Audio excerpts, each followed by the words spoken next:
বছর মাস পেরিয়ে champions trophy মাঠে গড়াতে বাকি আর মাত্র কয়েকদিন। এরই মধ্যে দলগুলো ঘোষণা করেছে তাদের স্কোয়াড। হাইব্রিড মডেলে পাকিস্তান আর আরব আমিরাতে অনুষ্ঠিত হবে এই আসরটি।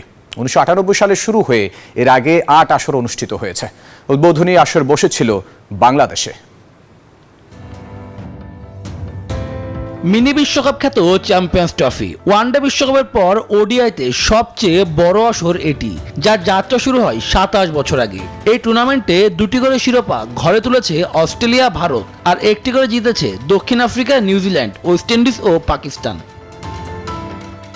উদ্বোধনী আসর বসে বাংলার মাটিতেই। বঙ্গবন্ধু স্টেডিয়ামে অনুষ্ঠিত ফাইনালে ওয়েস্ট ইন্ডিজকে হারিয়ে সেবার শিরোপা জিতে নেয় দক্ষিণ আফ্রিকা।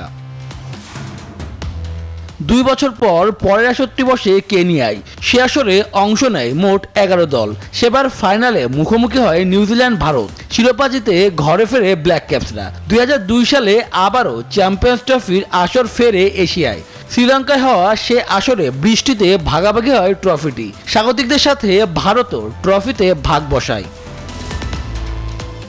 2004 সালে ইংল্যান্ডে বসেছিল আসর। সেবার ইংলিশদের হারিয়ে জয়ী দল ওয়েস্ট ইন্ডিজ। 2006 সালে ভারতের সে আসরে অস্ট্রেলিয়ার ঘরে যায় ট্রফি। পরের আসরেও শিরোপা ধরে রাখে অজিরা। ওয়ানডে বিশ্বকাপের কারণে 4 বছর পর অর্থাৎ 2013 সালে চ্যাম্পিয়ন্স ট্রফির 7ম আসর বসে ইংল্যান্ডে। সেবার দ্বিতীয়বারের মতো শিরোপা ঘরে তোলে ম্যান ইন ব্লুজরা। আর সবশেষ আসরটি অনুষ্ঠিত হয় 2017 সালে। চিরপ্রতিদ্বন্দ্বী ভারতকে হারিয়ে ট্রফি নিয়ে উচ্ছ্বাসে মাতে পাকিস্তান। এবার 8 বছর পর সেই পাকিস্তানি আয়োজক হচ্ছে চ্যাম্পিয়ন্স ট্রফির। হাইব্রিড মডেলে ম্যাচগুলো অনুষ্ঠিত হবে পাকিস্তান ও সংযুক্ত আরব আমিরাতে। শুভদেবনাথ, নিউজ 24।